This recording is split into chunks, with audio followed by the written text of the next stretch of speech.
This episode is brought to you by the European Coworking Assembly. We are everything Coworking Europe. If you head to the Coworking Assembly website, you can connect with our World Coworking, European Freelancers Week, Coworking Symposium, Coworking Library, and Coworking Tools.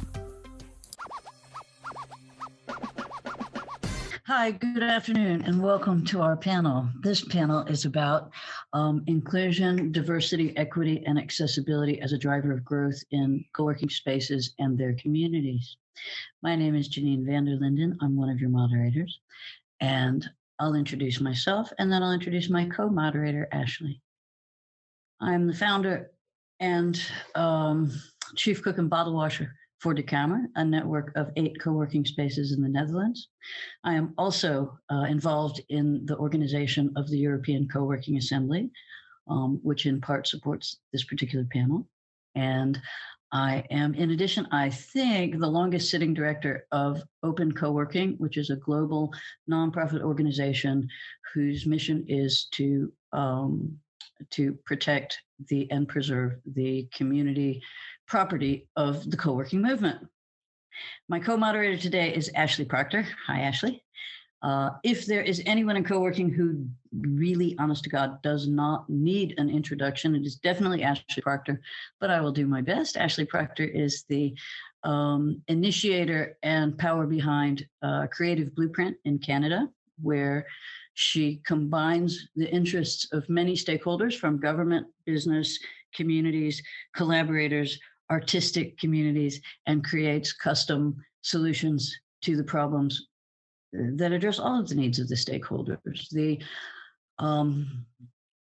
achievements of Ashley in her more than 15 years in co-working are way too numerous to mention. It would take up this entire hour, so I promise not to start. I will say that we are very proud of Ashley as the curator and initiator of Coworking Canada, which is the national co-working conference for Canada, and is also the initiator and catalyst for the Inclusion, Diversity, Equity, and Accessibility Project, which is a global project, and she's going to tell you more about that. But because of that project, this panel exists. Go, Ashley. Thank you, Janine. I appreciate the introduction. Bonjour, bienvenue. It's an honor to be here today. If you're not yet familiar with the Coworking IDEA Project, we are an international collective of coworking operators and associations, companies, consultants, and community organizers, and we're committed to making the coworking industry more inclusive, diverse, equitable, and accessible. We believe that by working collaboratively internationally, we can have a ripple effect throughout the industry, and we believe that each of our individual actions really matter. We each have the opportunity to make decisions in our businesses, in our organizations, and in our communities. And we also often have the platform and access to a larger network who we can influence by changing our behavior and by leading by example. Each month, the IDEA Project issues a public challenge to the coworking industry to listen, to learn, to reflect, and to take an action, large or small, in an effort to make great change one step at a time. And you can find us and all of our past challenges at coworkingidea.org. So we have so many incredible coworking leaders, amazing human beings, and passionate advocates here with us today. So we'll dive right in to ensure that we have enough time to hear from everyone. So to start, I'll ask each of our panelists to share a quick introduction, and you'll get to know a little bit about our speakers and the fantastic organizations that they represent.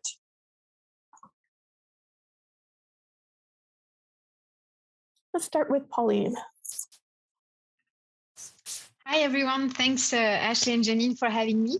I'm Pauline Roussel, co-founder of Coworkies. I'm actually joining you today from Berlin, Germany.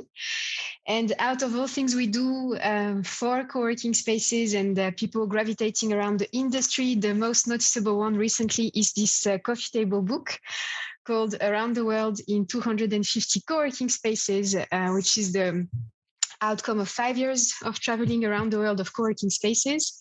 And inside the book, we share co-working stories from all over the world, people we've personally met, and we share their passion and how they ended up opening co-working spaces and how they navigated the pandemic and where they see each and every of their spaces going forward.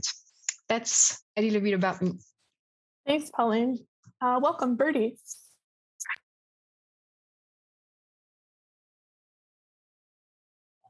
We said, well, look out for the mute button. And I was the first one to do it.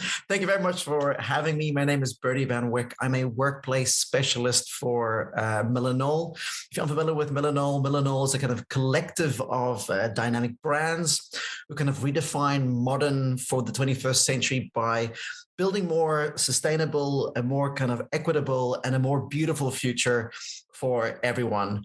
On the subject of inclusivity and diversity, we have about 170 other people that work on that in our organization.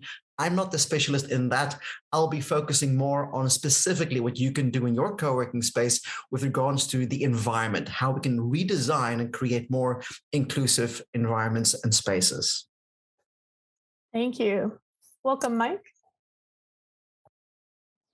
Hi, everyone. Excuse me. Hi. Good morning. I'm calling in from New York. My name is Mike LaRosa. I'm the Director of Channel Partnerships at Upflex. A lot of you might know Upflex as a booking platform. We've got about 5,500 locations in 72 countries around the world. But more than that, we actually provide enterprise companies a platform with how they can manage their workforce to not only book and search, but access these spaces. So I'm so grateful to be here today because we're working with large enterprise corporations that ever since COVID want to be able to provide access to a variety of co-working spaces to their employees. And we're helping them navigate that. And there's, a lot of things that they need to learn from us. So glad to be here. Thanks for having me. Thanks for joining us. Welcome, Cecilia.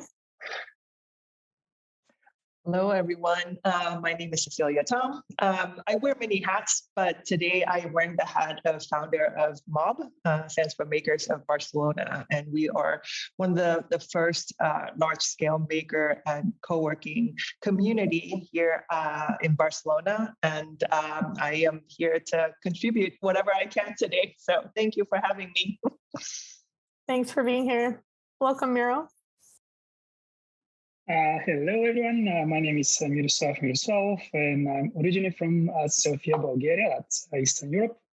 I'm the CEO and co-founder of Office R&D, and we are building one of the leading co-working management platforms. We work with more than 1,000 customers that manage a few thousand buildings around the globe. I think we run space in like 100 countries. And we're also a team of 120 people, very diverse crowd in a number of countries. So I'd love to talk about that. Thanks. Thanks for joining us. Welcome, Carmen. Good afternoon, everyone. So my name is Carmen Lequan, and I currently work for Next. I actually worn many hats in the co-working industry. I've gone from being an operator in Paris to marrying a coworker, and now being a specialist, an onboarding specialist in Nexus. So Nexus, as you know, is one of the leading platforms of co-working workplaces management.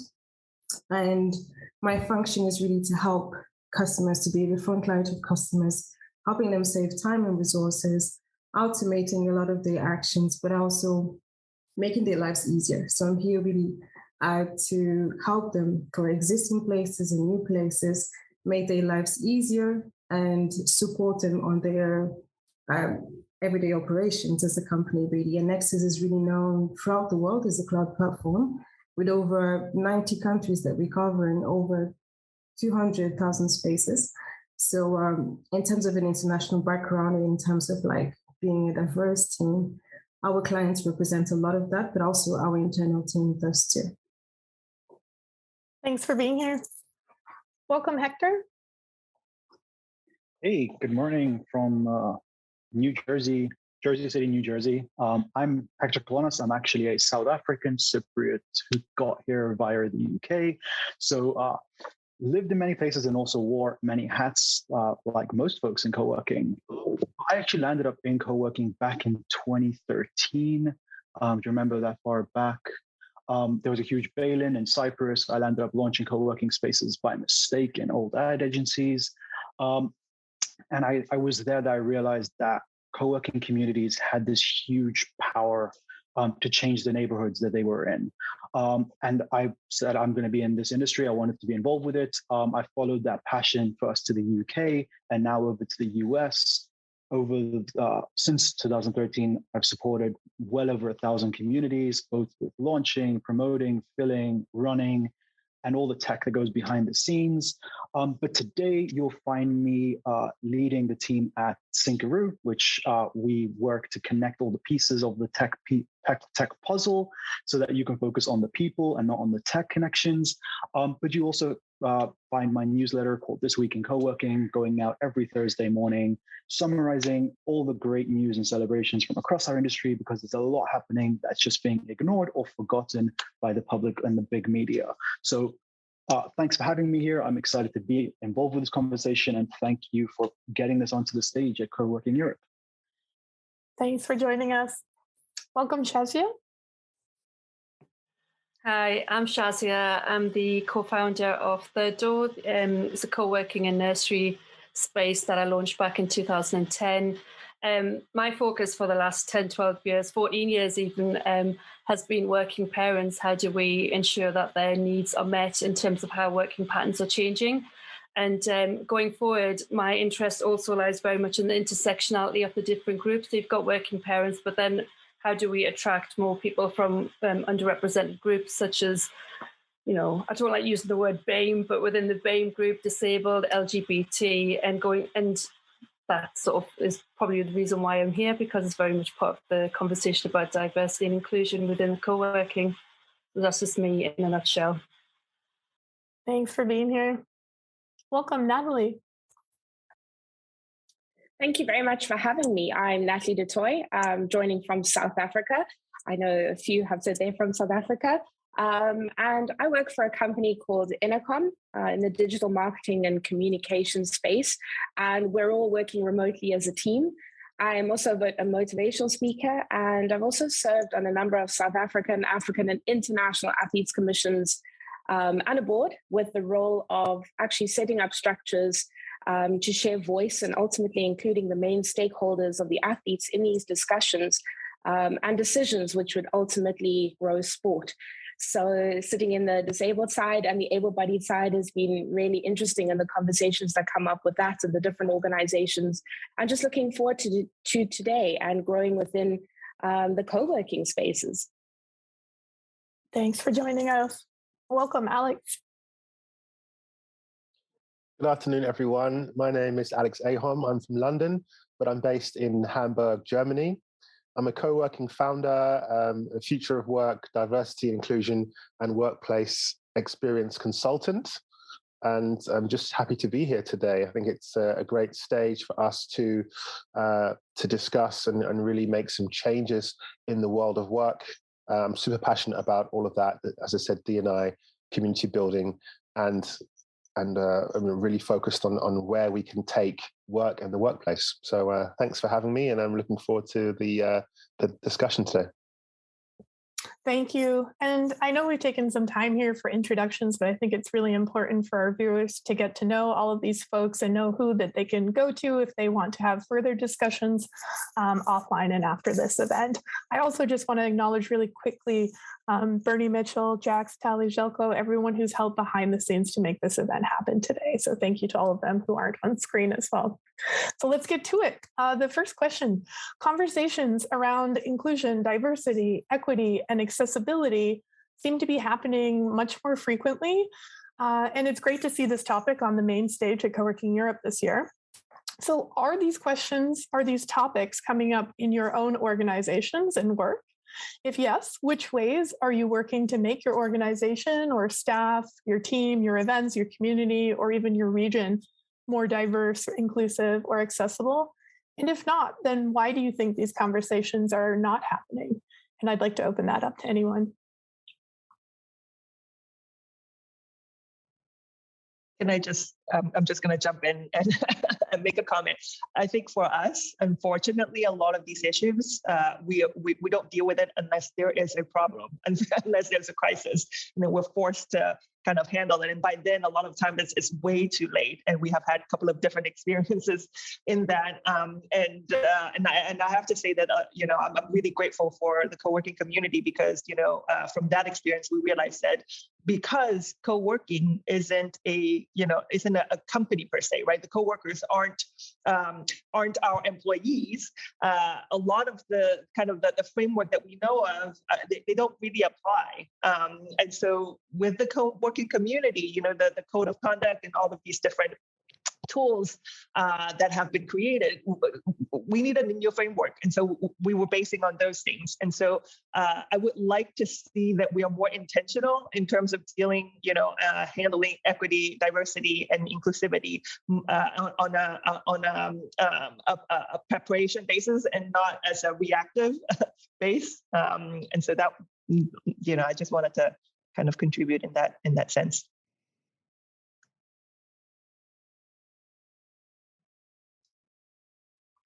I'd like to take from there. I'm really lucky that I get to work with a whole lot of co-working space operators, and I'm seeing the same things that Cecilia mentioned.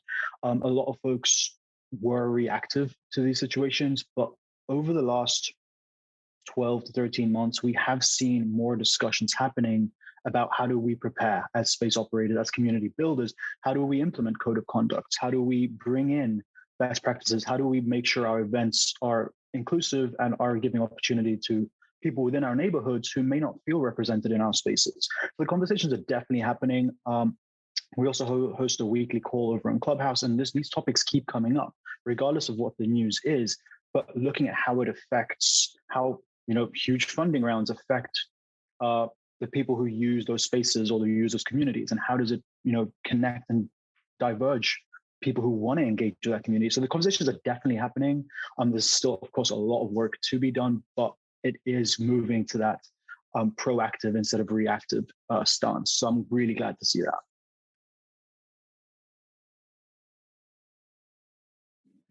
Yeah, probably I can also jump in with a little bit of a big organization. At 120 people, we actually had to implement a lot of these things as a proper framework and really streamline the process of educating people and build trainings because when you start scaling up, it's extremely easy to actually slip in the wrong direction. And as a founder, I assume most founders have a really good understanding of inclusion, diversity, and all that, and they can naturally limit all the negative impact of folks that don't necessarily understand the importance of these. However, when the organization starts to scale up, that can actually start losing ground, and it's important to set up the processes so that you ensure things run smoothly. So, for example, we introduce zero tolerance toward any improper behavior and all that. And also because we are in 4 different operating as having team members in 4 different countries that are completely different, actually, like Eastern Europe and the States, for example, is a massive gap of understandings. What is diversity, what is inclusion, and what it actually means. If you don't educate people, and we actually had to really spend time on that, it's a really dangerous position to be. So it's extremely important. And the sooner you do it in the life cycle of the organization, the better the chances to make successfully, because otherwise it's a ticking bomb, and it's a huge bomb. If I can also add my 2 cents to the discussion, for me, from what we see, because we are also quite connected to spaces all over the world, and when we discuss with them, I also feel that those 4 words, inclusion, diversity, equity, and accessibility, are like a topic of their own. Each of them are very different, and I feel certain co-working spaces also are sometimes very advanced in one of them, and not necessarily having the time or the resources to look at the 3 others. I believe, to echo what Miro was saying, that sometimes also there is a very big misunderstanding. What does it actually mean to be an inclusive space? What does it mean to be a diverse space or an accessible space? I think it's not very clear for everyone what stands behind those terms, because sometimes spaces or event organizers would tell you, oh, we are very diverse, we are very inclusive. And then you look at the panels and you look at what they do. And in reality, to the standards of what we expect, it's not exactly inclusive or diverse. So I think in general, and maybe one of the outcome of this conversation should be, should we set up standards to help people figure out where they stand on a scale of inclusion, diversity, or accessibility or equity, for instance, just so people really get a sense of what we mean by that. And I think it's coming up in the conversation later, but there are great examples also that viewers right now or later can take inspiration from if they want to start somewhere with one of those topics or the four of them. Yes, I have to strongly agree with Pauline in the need for a specific framework. But just like Miro, from a perspective of Nexus, which is a software system, we deal with so many operators. We also deal with so many events in the industry-wise that internally and both externally, we've tried our best for the past few years to implement things closer to a framework, but it's still missing. So for example, in terms of internal work that we've done, we've paid attention to workplace behavior, to the communication, how it's done between people from different backgrounds. And even, for example, in terms of our internal team, people that are making decisions, and I think this is one of the biggest things when you talk about diversity and inclusivity, is the people that are making decisions, the people on boards, it needs to show diversity. So this is one of the things that we've also focused on. We have women on board, we have people from different backgrounds making decisions that actually bring so much wealth and richness to what we are as a company.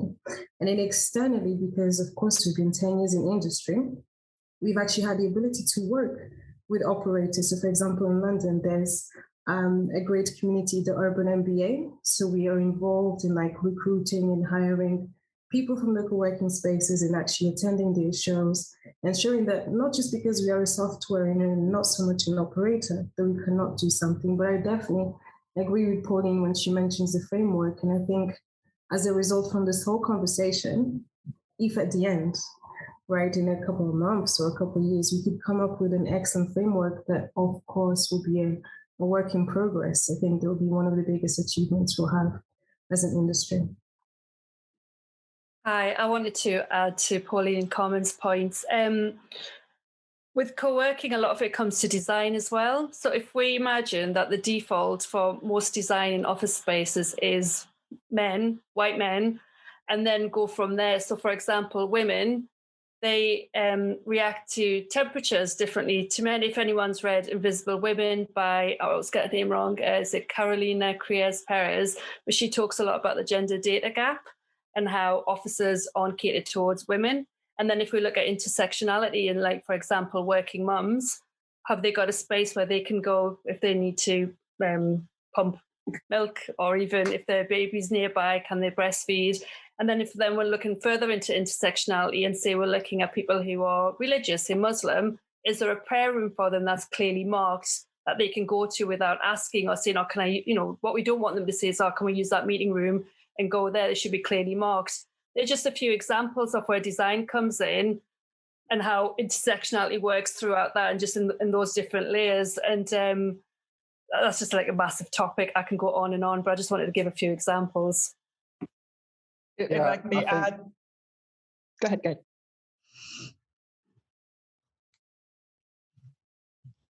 Wait, go ahead now. Thanks. Yeah, I just wanted to say that's, I agree with that 100%. The question was around the conversation, right? And yes, it's great to see this topic on the main stage, but we can't fall into the trap of thinking that talk is enough. In the D&I world, organizations, for example, spend a lot of time talking and maybe these days trying to move towards action on diversity. But diversity, the first step, talk, diversity, it's not enough. We must move forward to inclusion, equity, equality, these kinds of things, sustainability. So as I said, I think it's great that we're talking about this on the main stage, but isn't it time to recognize that the talking must finish, and we must take responsibility. So I want to ask everyone, when is it time for transparency? When is it time for accountability? Change and action is what we need to have, and not just talk. I think talk is the first step. I think if maybe I can jump in here, and I'm not going to answer that question at all.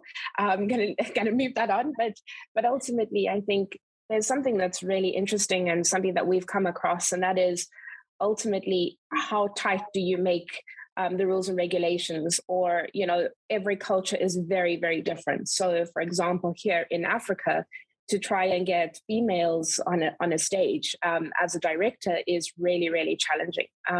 And sometimes we can really fight against the belief systems and cultures that are out there. So I think every culture, every region has something slightly different that they work towards, that they look at. And it's going to be very challenging to go across all the barriers. For example, I'm a disabled person. I'm an amputee. And if you had to give me a ramp, I would probably say things that I shouldn't really say. So as you can see, every disability is also very different in how you manage disability.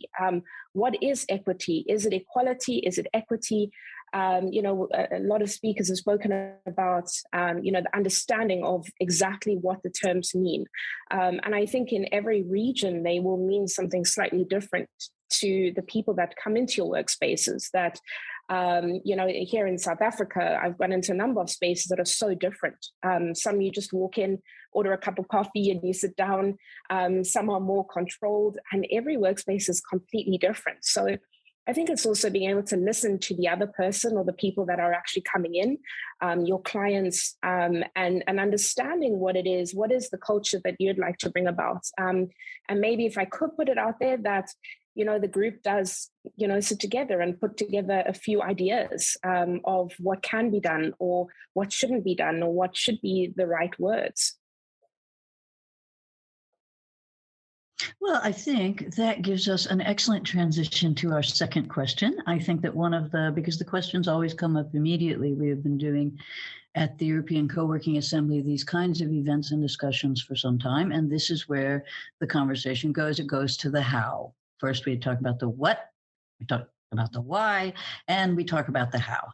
And so, how do you measure the impact or the progress or the status of your co-working space in terms of inclusion, diversity, equity, and accessibility? And can any of you share an example of real success in your region, in your organization?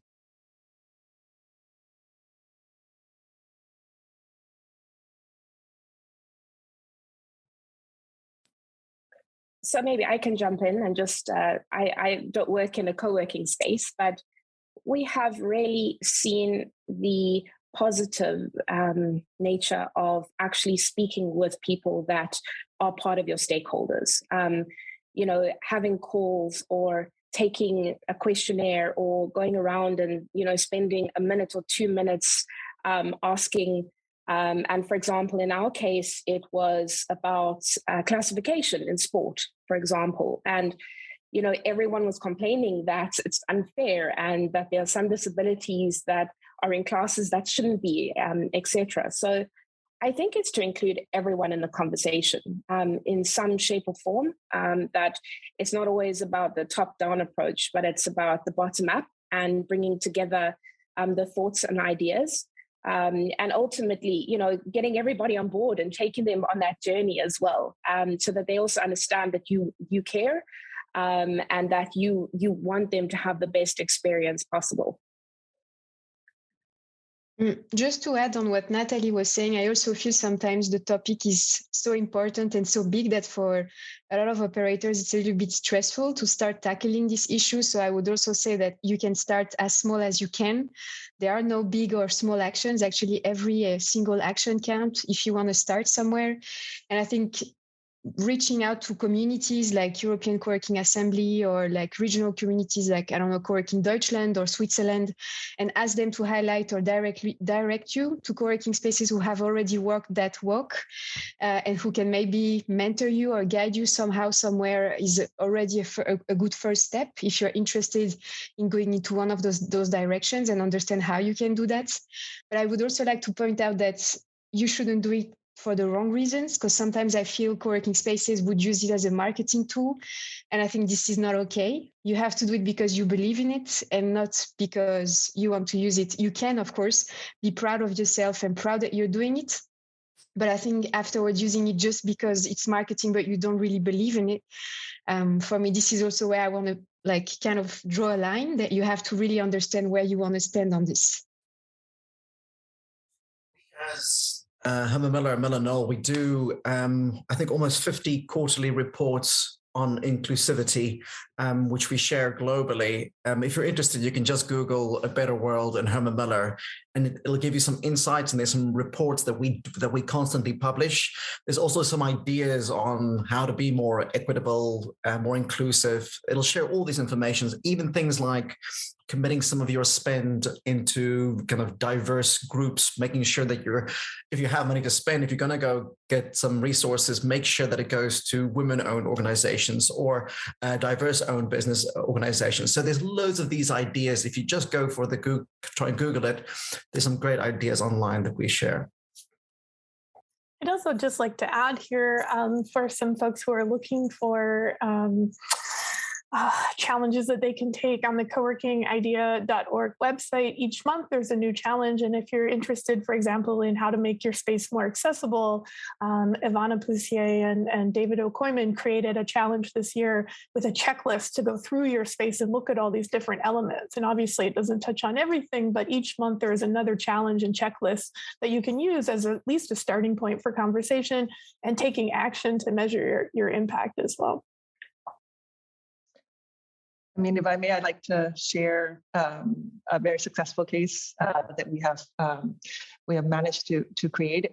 So a couple of years ago, we have identified that there is a lack of women in tech, especially in co-working spaces. And so this was in 2017. We were in a conference where, out of the 28 speakers, there were 26 of them were men. And so with that conversation in mind, with one of my former employees, now my co-founder, we decided to launch a kind of a boot camp for women to drive more women in the tech space. And so growing out of the community, we were running these boot camps inside the co-working that we had, and now it has spun off into its own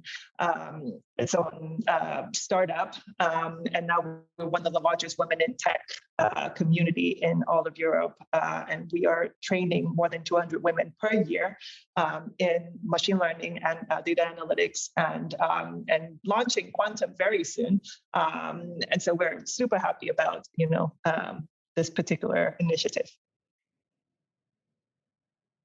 Thank you for that.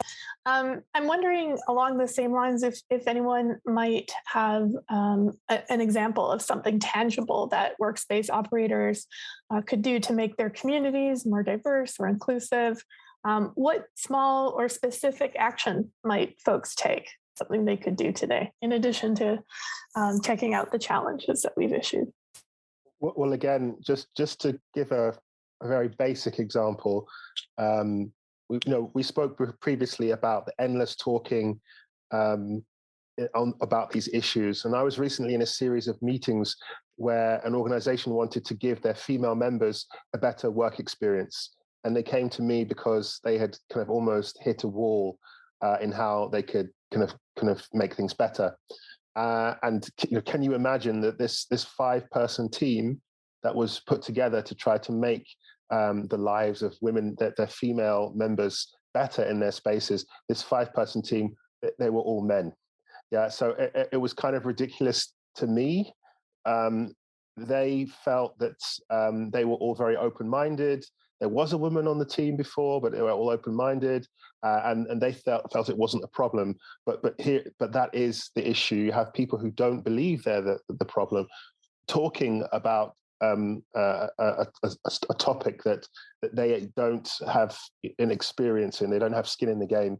So of course, I suggested wholesale changes to the team, and we brought in some other changes as well. For example, in meetings where oftentimes you have meetings and men are taking over the stage, talking over other people, or talking a lot, asking more questions.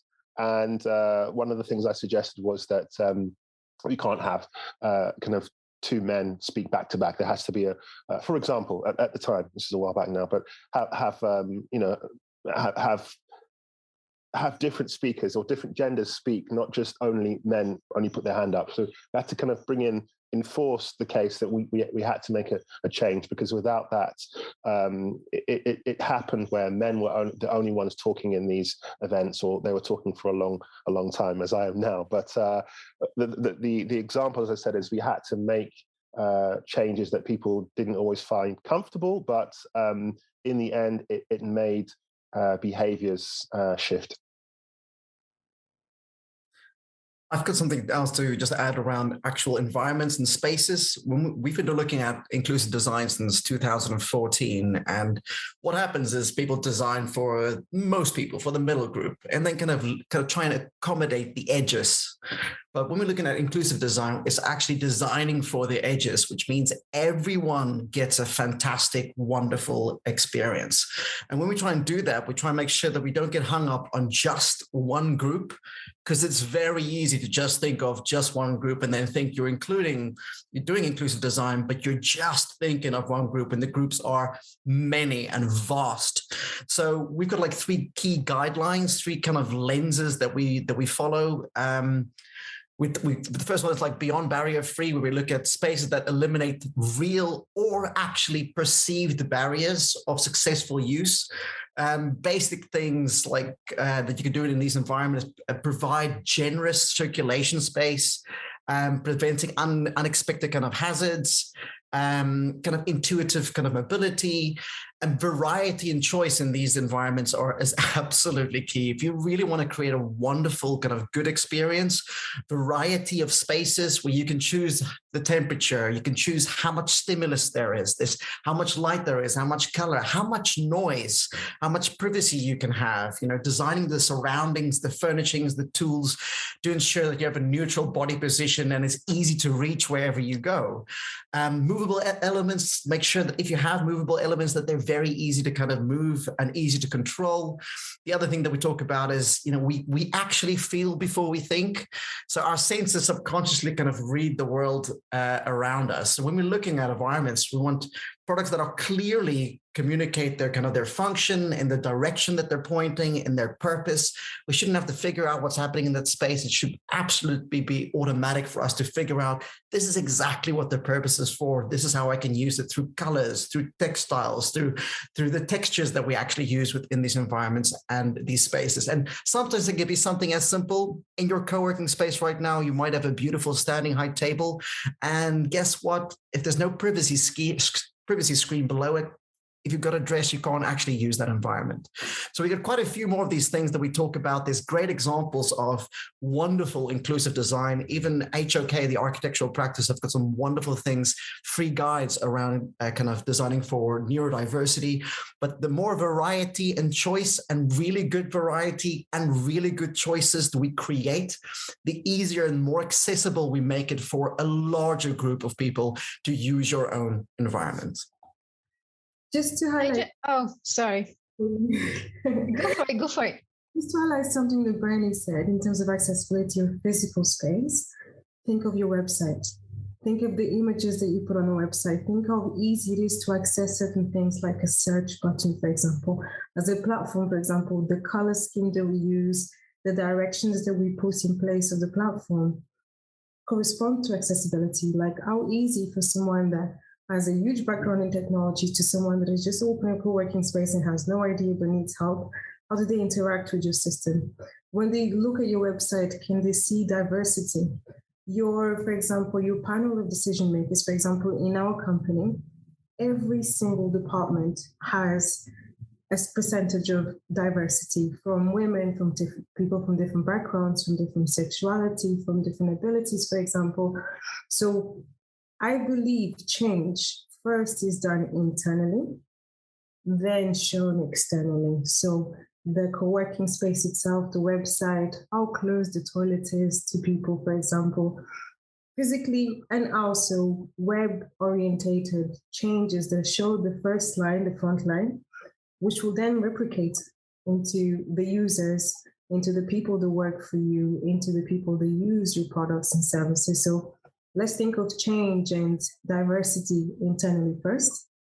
And automatically, I promise you that will attract people. If I see a website that talks about, a co-working space talks about sustainability or encourages diversity, I'm very much more inclined to want to join this space as a person. If I see someone that looks like me on the decision board or just the pictures of the co-working rooms, I feel much more welcome. So just even little twitches here and there in space, like Bernie was saying, but also your websites can make a huge difference. Can I just echo also what you guys were saying with an example? Basically, when we were in Paris, we met a co-working space there who made inclusion their core focus, but inclusion through interior design. And what they were doing, which was very interesting, is that they were each and every new member that were coming through the space, you were meeting with like an ergotherapist, so someone who looks at how tall are you, what's like your height, and then depending on who you are, because for instance, I'm rather petite, so the regular size chairs and desks, they don't fit me. Do you say ergotherapist? I don't know in English, I'm sorry, but like those people who look at your body and everything, they were analyzing what you are and how you work and how you stand. And based on that, they were recommending you the right chair, the right table. And because Bertie, you were talking about feeling, and just talking with that person, I felt very included into the community right away. I was like, wow, they care for me. Like they care for my well-being enough to actually don't go for the traditional chair or the regular desk. They actually say, hey, you're rather petite, come here.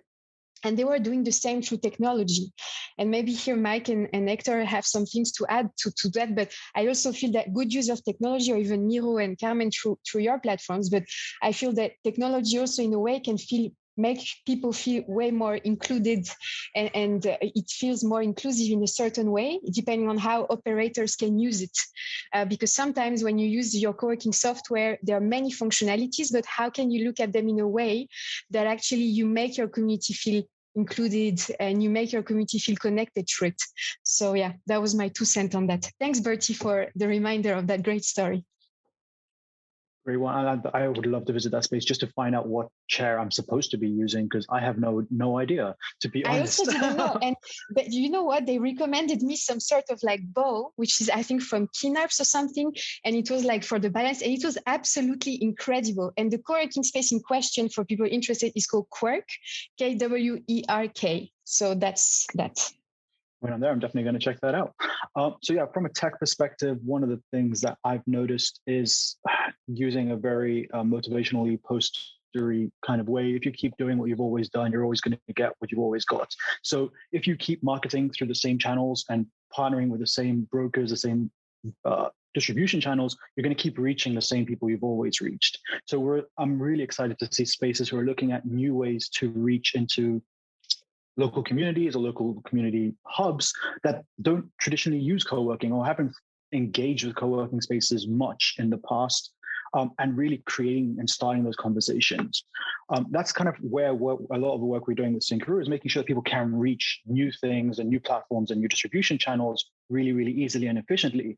But stepping away from tech just for a second, if you allow me, there's 3 notable examples of intentionality that I've seen that I've loved.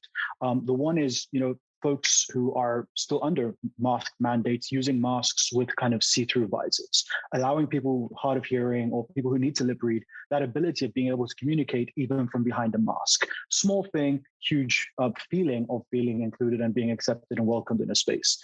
A second is hygiene products. Are they only in one set of bathrooms or in every bathroom? Are you even supplying hygiene products for your members without them having to ask? The same thing goes right now for baby changing tables. Are they only in your female toilets or are they in all toilets? It's a big challenge I faced recently going around with the pram is finding places that only my wife could change the kid, which is a really strange thing to think about, but it definitely makes people feel more included. And yeah, those are just some great examples that I've seen that are actionable and tangible, and they're pretty simple to implement, but they go a long way to make people feel like you've taken those steps to be more welcoming. I think if maybe I can add on to the conversation that's going at the moment, and that is, I think also it's up to different age groups. So for example, sometimes you actually want to meet other businesses and you want to talk to people, and being accessible to be able to do that, having an opportunity to communicate in a safe environment, obviously. But ultimately, there are some, newly, children, those that have just come out of school, that are wanting to jump into business. They want to meet people. They want to, find out what's happening. And I must admit that I find it difficult to work from home. So for example, I would go to a workspace. Sometimes I just want to be quiet. Sometimes I want to meet people and see what they're doing. What can we take away from it or implement into what we're doing? And I think that is something that has been really important. And so choosing your space based on what you would like to achieve for the day has also been really important for me. And I think, as the generations move on and as what I would call them youngsters come up and join the working field, and as hybridized style of work moves on, and people start working from home more and moving over to workspaces more, I think it's really important to also consider that. And, so what is accessibility? It can be within the space, but it can also be being accessible to different generations that come to your space.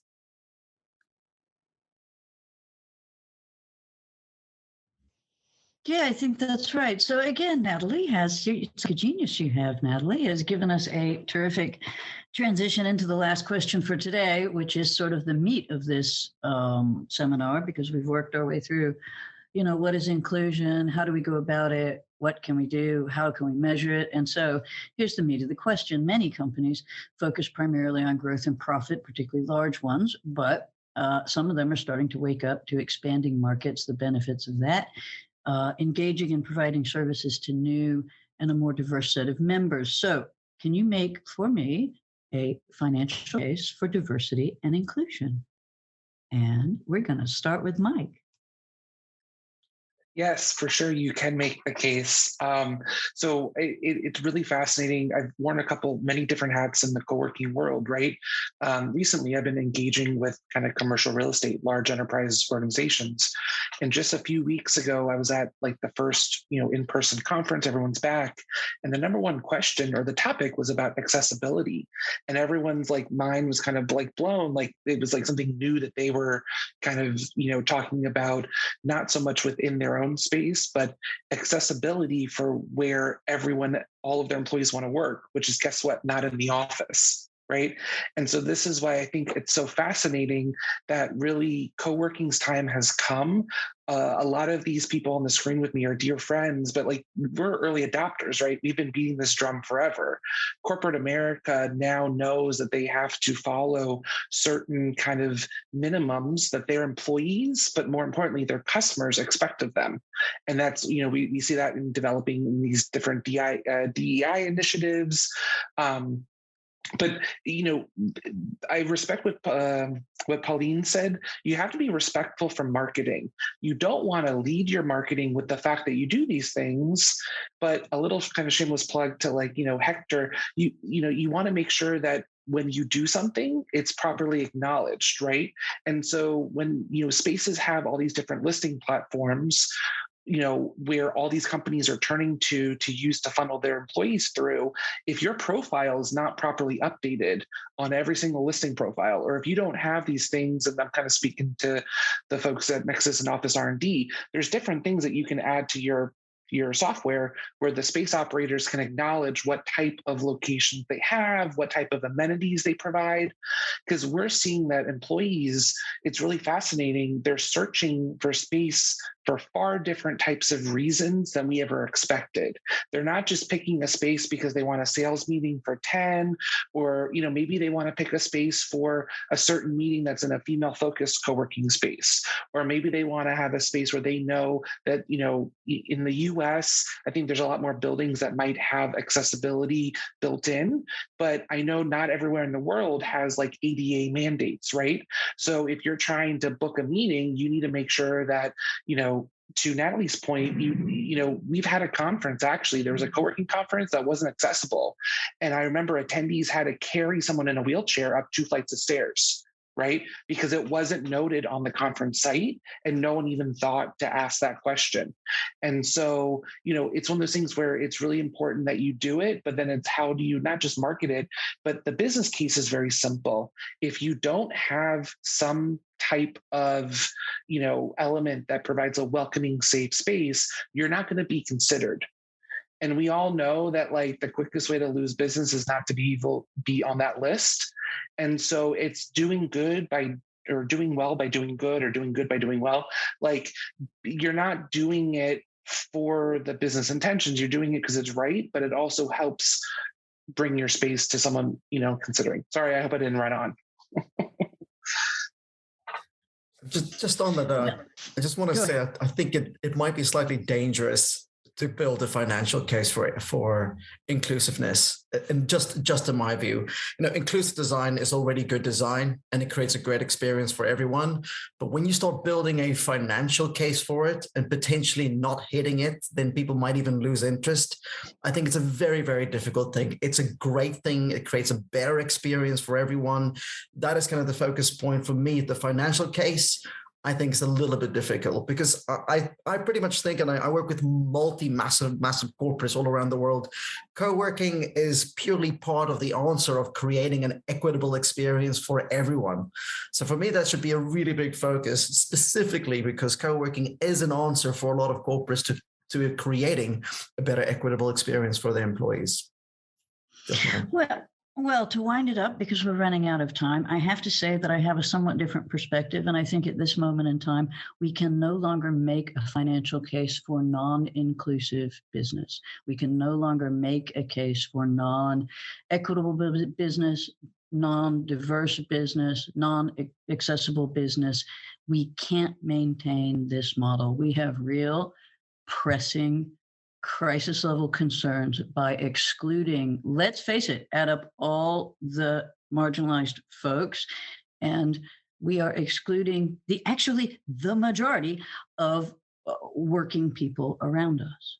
By doing that, we deprive ourselves of their ideas, their resources, their initiative, their innovative approaches, and we can't afford to do it the other way anymore. So I guess that is my 2 cents worth for this panel. And I think in winding up, I think everybody is in agreement that our biggest takeaway is be intentional. Our second biggest takeaway is it's good to be proactive. And our third biggest takeaway is we need to all do this together. As all of you know, actually, the elephant in the room, I'll name it, the European Coworking Assembly has been working for some years. I think almost everyone on this panel has in some way been involved in that project, in the project of developing a workbook for co-working spaces to provide that framework for what you need to look at and how you need to approach taking your co-working community into your local community and making it more inclusive, diverse, equitable, and accessible. So, and I think that's it. Ashley, do we have any other items that I skipped? I'd just like to invite everyone to join us back at coworkingidea.org for more conversations, and we'll be doing further challenges and inviting these panelists and others to join us to help co-facilitate challenges in the new year. And if you're interested in joining that conversation, we meet monthly. You can participate as an organizer, as a sponsor, as a co-facilitator, as someone who issues challenges, or who's someone who simply takes them each month and uses them to make improvements in your own community. So thank you all for being here today. I hope you will reach out after this panel to many of our fantastic speakers and guests in the industry for more knowledge, and that you'll join us for future events. Thanks for watching.